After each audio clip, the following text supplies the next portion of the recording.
আসসালামু আলাইকুম রহমতুল্লাহি ওবরকাতুহু। সম্মানিত দর্শক, শেখ হাসিনার দেশে ফেরা নিয়ে আলোচনা চলছে, বিতর্ক চলছে এবং পক্ষ এবং বিপক্ষে নানা রকম যুক্তি তুলে ধরা হচ্ছে। এখানে কেবলমাত্র শেখ হাসিনা নন, তার সঙ্গে সঙ্গে আবার আওয়ামী লীগের রাজনীতিতে ফিরে আসা, রাজনীতিতে পুনর্বাসন হওয়া এবং আরও নানা বিষয় নিয়ে দেশের যারা প্রথিতযশা বিজ্ঞানী আছেন, সাহিত্যিক, কবি, বুদ্ধিজীবী, তারা নানা রকম কথাবার্তা বলছেন এবং এদের মধ্যে যারা শেখ হাসিনার পক্ষের লোক, তারা মনে মনে বলছেন, আল্লাহর সাথে বলছেন। আর যারা বিপক্ষের লোক, তারা প্রকাশ্যে বলছেন। যারা প্রকাশ্যে বলছেন তাদের মধ্যে নাম বললাম না, আপনারা অনেকেই হয়তো জানবেন। তো কয়েকজন বুদ্ধিজীবী বলেছেন যে যদি আওয়ামী লীগ আবার রাজনীতিতে পুনর্বাসিত হয়, শেখ হাসিনা আবার যদি ফিরে আসে, তাহলে সেক্ষেত্রে তার যে যত লেখাপড়া, যত জ্ঞান, সবই তিনি সমুদ্রে ফেলে দিবেন বা তার এই জীবনের সকল অর্জন মিথ্যা প্রমাণিত হবে। অর্থাৎ তিনি তার যে নীতিশাস্ত্র, তার যে পলিটিক্যাল সায়েন্সের যে জ্ঞান, গুণাবলী বা গরিমা, এগুলো ব্যবহার করে তিনি শতভাগ নিশ্চিত হয়েছেন যে কোনো অবস্থাতেই শেখ হাসিনা বা আওয়ামী লীগের বাংলাদেশে ফিরে আসা সম্ভব নয়। আর যদি তিনি ফিরে আসেন বা আওয়ামী লীগ ফিরে আসেন, তাহলে রাজনীতির সকল ব্যাকরণ উল্টে যাবে এবং সেই অবস্থায় তার বেঁচে থাকার কোনো মানে হয় না। রাজনীতিতে এরকম অনেক ভাঁজ হয়, বুদ্ধিজীবী মহলেও অনেক ভাঁজ হয়। আদিকালে এরকম বড় বড় রাজাবাদশারা এরকম বাজি ধরতেন এবং কখনো কখনো সেই বাজিতে পরাজিত হয়ে অনেকে রাজ্যহারা হতেন, আবার অনেকে নতুন কোনো রাজ্য পেতেন, রাজকন্যা পেতেন। এমনকি বড় বড় রাজারা নিজেদের যে রানী, তাকেও জুয়ার কোর্টে বন্ধক রাখতেন। আপনার সেই মহাভারতের বিখ্যাত দ্রৌপদী, সেই দ্রৌপদী, তার যে ইতিহাস আপনারা সবাই জানেন। তো যেটা বলছিলাম যে এই যে শেখ হাসিনা বাংলাদেশে আসবেন, তিনি হুমকি দিচ্ছেন, তিনি ঢুকে পড়বেন, তিনি হুমকি দিচ্ছেন তিনি ৬ মাসের মধ্যে ফিরে আসবেন, তিনি হুমকি দিচ্ছেন এয়ারপোর্টে তিনি এসে নামবেন আর জেলখানা প্রস্তুত করতে। আর যেহেতু তিনি ফাঁসির আসামি, ইতিমধ্যে তাকে ফাঁসি দেওয়া হয়ে গেছে, কাজেই সে ফাঁসি কার্যকর করার জন্য ফাঁসির মঞ্চ তৈরি করতে তিনি সরকারকে অনুরোধ করেছেন, নির্দেশনা দিয়েছেন, হুমকি দিয়েছেন, হোয়াট এভার মেবি। আর এগুলো নিয়ে সরকার ঠিক কথার কথা নয়, সরকার এটাকে খুব সিরিয়াসলি গ্রহণ করেছে। তাদের একাংশ বলছে যে ঠিক আছে, উনি যদি আসেন ন্যায় বিচার পাবেন। মানে তাকে যেভাবে ফাঁসির আসামি করা হয়েছে, যেভাবে তাকে ফাঁসি দেওয়া হবে, ওটা নিয়ম মেনে তাকে ফাঁসি দেওয়া হবে। ঠিক ক্রস ফায়ার দেওয়া হবে না বা তাকে ঠিক যেটাকে বলা হয় ইলেকট্রিক চেয়ারে বসানো হবে না। আমাদের দেশে গতানুগতিকভাবে নিয়ম মেনে অতীতে যেভাবে কর্নেল তাহেরকে ফাঁসি দেওয়া হয়েছে, অতীতে যেভাবে কাদের মোল্লা, মতিউর রহমান নিজামী, তারপর সেই যে মীর কাসিম আলী, তাদেরকে যেভাবে নিয়ম মেনে ফাঁসি দেওয়া হয়েছে, শেখ হাসিনাকে ওইভাবে ফাঁসি দেওয়া হবে। ফাঁসির আগের রাতে তার কাছে জিজ্ঞাসা করা হবে আপনি কি খাবেন। ফাঁসির দড়িতে চড়ানোর আগে তার শরীরের টেম্পারেচার মাপা হবে, তিনি সুস্থ আছেন কিনা। এরপর তার যারা আত্মীয় স্বজনরা আছেন তাদের সবাইকে শেষবারের মতো দেখা সাক্ষাৎ করতে দেওয়া হবে। এখন শেখ হাসিনা যে অবস্থায় আছেন, সরকারের যে কর্তা ব্যক্তিরা তাকে যে বলছেন যে তার প্রতি অন্যায় করা হবে না, অবিচার করা হবে না এবং তাকে এক্সট্রা জুডিশিয়াল কোনো কিছু করা হবে না। তো এখন শেখ হাসিনার যে অবস্থান, সে অবস্থান অনুযায়ী জুডিশিয়াল প্রসিডিউর বলতে মূলত জেলখানায় ঢোকানোর আগ পর্যন্ত একটা প্রসিডিউর আছে। সেটা হলো তাকে পুলিশের জিম্মায় নেওয়া, তাকে পুলিশের কাস্টডিতে নেওয়া, নিরাপদে তাকে জেলখানায় পৌঁছে দেওয়া, এবং এটা ঢাকা এয়ারপোর্ট থেকে খুব সহজে সম্ভব। এর কারণ হলো এয়ারপোর্ট খুব রেস্ট্রিক্টেড একটা এলাকা। এই এলাকাতে আপনি বাইরে যতই লাফালাফি করুন না কেন, কিন্তু এয়ারপোর্টের ভিতরে আপনি সহজে ঢুকতে পারবেন না। আবার এয়ারপোর্টের ভেতর দিয়ে একটি অংশ আছে যেখানে সামরিক বিমান ওঠানামা করে, এবং ওই অঞ্চল, সামরিক বিমান যেখান দিয়ে ওঠানামা করে, সেই অঞ্চল দিয়ে হয়তো শেখ হাসিনাকে ভারতে পাঠানো হয়েছে। তো শেখ হাসিনা যদি আসেন তাহলে সেই সামরিক অঞ্চলেই তাকে ল্যান্ড করা হবে, এবং সেখান থেকে যদি সরকার চায় তাকে নিরাপদ আশ্রয়ে ক্যান্টনমেন্টের ভিতরে নিয়ে যাওয়া হতে পারে। তারপর ক্যান্টনমেন্ট থেকে আবার হেলিকপ্টারে করে তাকে জেলখানায় নেওয়া যেতে পারে, এবং বেগম জিয়াকে যে জেলখানাতে নিঃসঙ্গভাবে রাখা হয়েছিল, ঠিক সেইভাবে তাকে ঢাকা কেন্দ্রীয় নাজিমউদ্দিন রোডে যে কেন্দ্রীয় কারাগার ছিল সাবেক, সেখানেও তাকে রাখা হতে পারে। যাতে কোনো অপ্রীতিকর ঘটনা না ঘটে, সেক্ষেত্রে তাকে হেলিকপ্টারে করেও নেওয়া যেতে পারে। এগুলো হলো কোনো এক্সট্রা জুডিশিয়াল অ্যাক্টিভিটিস হবে না, তার একটা ইতিবাচক দিক।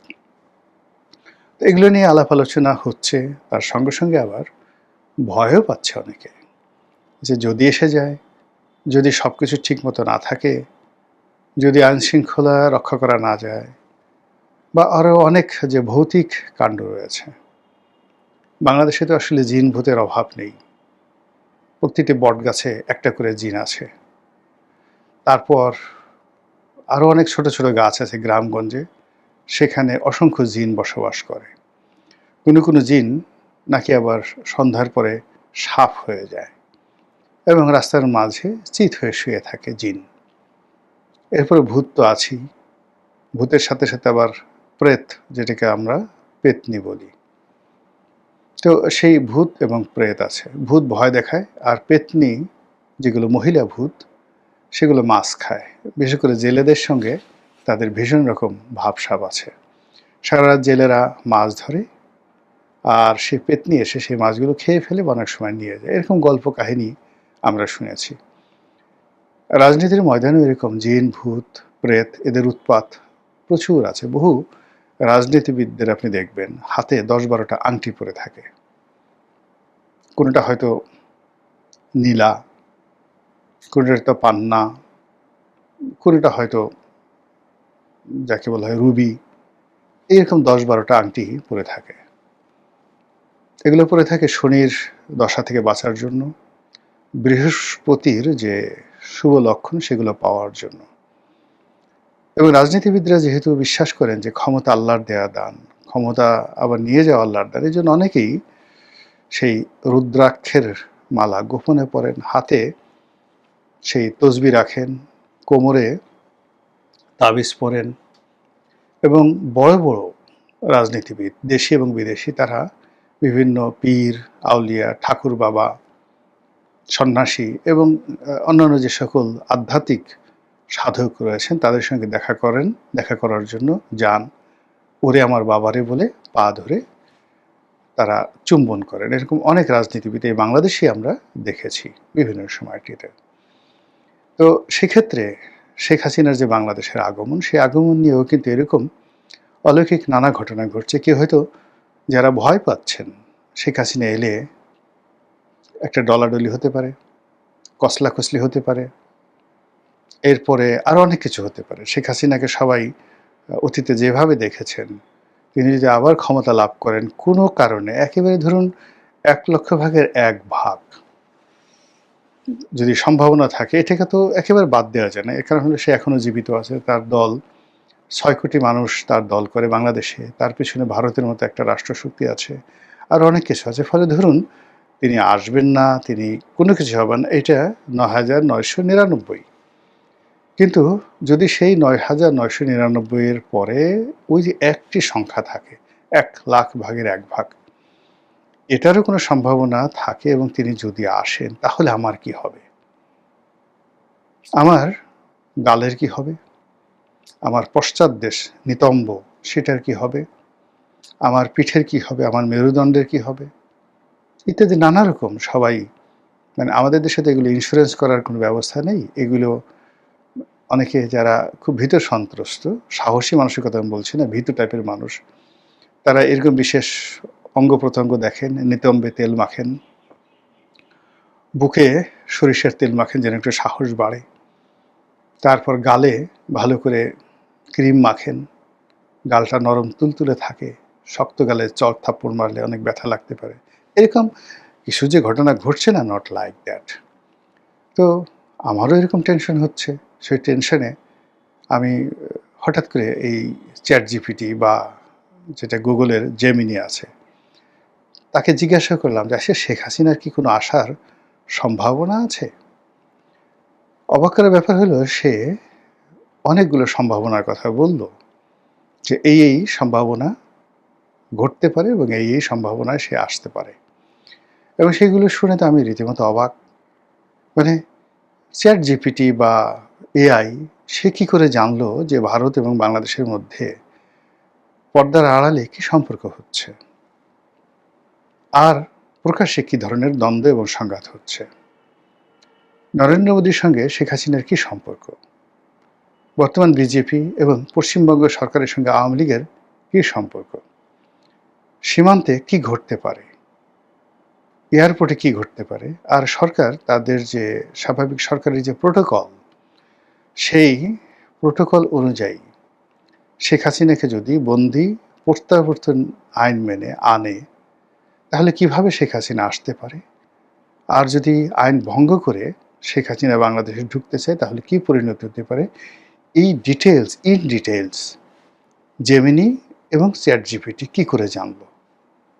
আপনাকে আগে প্রশ্ন করতে হবে। খুব মানে এখানে প্রশ্নের ধরনের উপর নির্ভর করবে যে আপনি প্রশ্ন করে দেখেন ChatGPT-কে যে শেখ হাসিনার অতীতের যে রেকর্ড, 17 বছর সে যেভাবে চালিয়েছে, 40 বছর যেভাবে সে দল চালিয়েছে, তার যে ব্যক্তিগত চরিত্র, সে অনুযায়ী সে যে কথাগুলো বলছে বাংলাদেশে টুস করে ঢুকে পড়বে, তারপর সে 6 মাসের মধ্যে বাংলাদেশে আসবে, এই কথা কতটা যৌক্তিক বা এটা সম্ভব কিনা? জাস্ট এই প্রশ্নটা করে দেখেন, দেখেন ChatGPT কি বলে।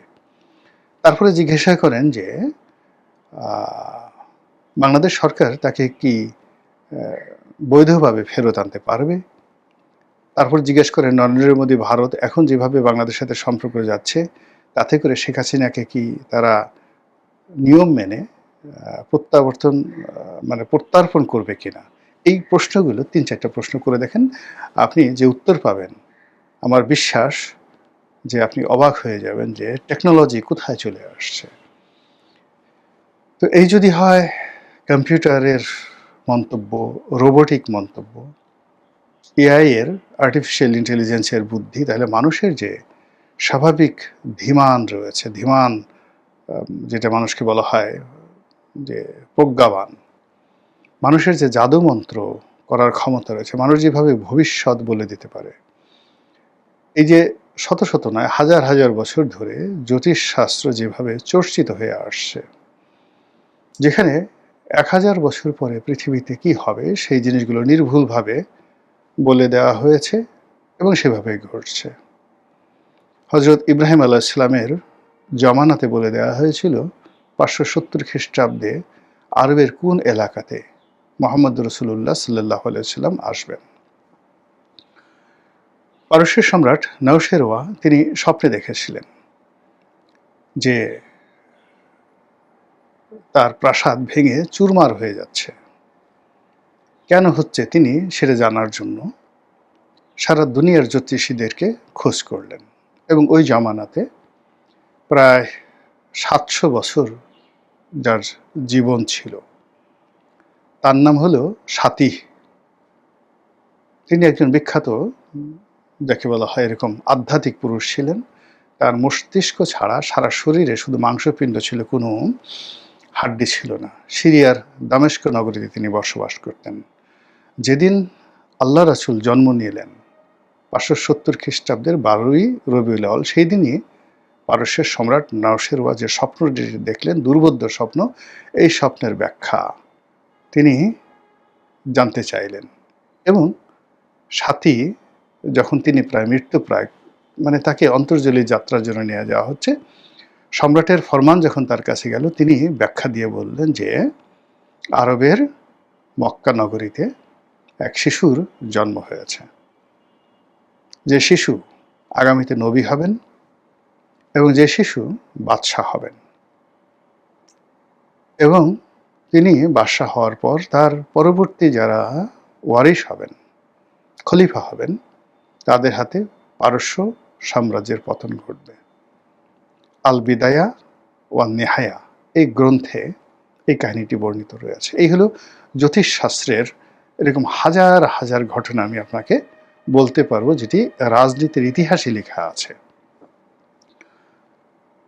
কোনো দর্শনশাস্ত্র, ফিলসফিক্যাল যে বইগুলো রয়েছে, কেউ এই জ্যোতির্বিজ্ঞানকে অস্বীকার করেনি।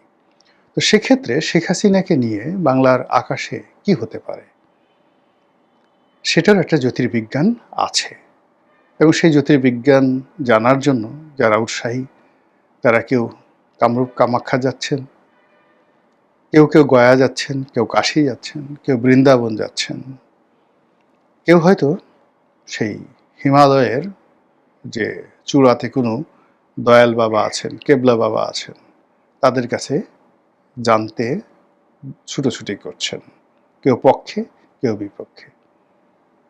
মানুষের ভয় এবং মানুষের যে আতঙ্ক, এটা খুব সিরিয়াস, এটা একটা মানুষকে শেষ করে দেয়। তো এখন এই যে শেখ হাসিনাকে নিয়ে যে আমাদের আতঙ্ক, আমাদের যে ভয়, এটি কাটাতে হবে। কিভাবে কাটাতে হবে এটি আমি বলতে পারবো না, হয়তো সরকার আরও ভালো বলতে পারবে। কিন্তু বাস্তবতা হলো আমরা কেউই এখনো পর্যন্ত শেখ হাসিনার আতঙ্ক থেকে নিজেকে বিযুক্ত এবং বিমুক্ত করতে পারছি না। মহান আল্লাহ আমাদের সবাইকে হেদায়েত দান করুন এবং হেফাজত করুন। আসসালামু আলাইকুম ওয়া রাহমাতুল্লাহি ওয়া বারাকাতুহু।